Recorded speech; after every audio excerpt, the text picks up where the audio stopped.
Bonjour, je m'appelle Sophie Gaulin et en tant que juge pour le concours de journalisme canadien, j'ai l'immense honneur de lire chaque année, depuis 10 ans, les meilleurs projets journalistiques du pays. La première chose que je lis, c'est la lettre qui accompagne les candidatures. Elles permettent aux juges de mieux saisir le contexte ou encore l'impact du projet journalistique sur la communauté. Surtout si le journal assure son service dans une région spécifique. Les lecteurs savent par exemple comment les autres médias ont traité le sujet à l'époque, où ils ont lu l'histoire en premier, ou encore où ils se sont tournés pour connaître la suite de l'information. Dire aux juges ce que les lecteurs savent permet de replacer l'histoire dans son contexte.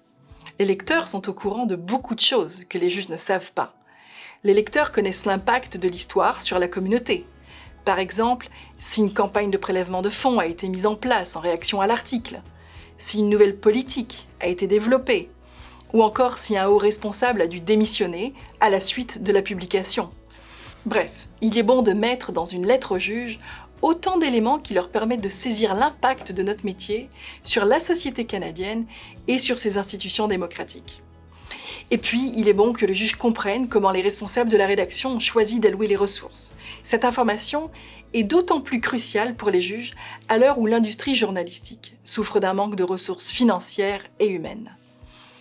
Les lettres peuvent par exemple indiquer si l'histoire résulte d'une confiance établie depuis longtemps avec le lanceur d'alerte, ou si une salle de rédaction de 10 personnes a consacré un journaliste à temps plein sur un sujet pendant 6 mois. Si la collecte de données s'est faite pendant 1 ou plusieurs années.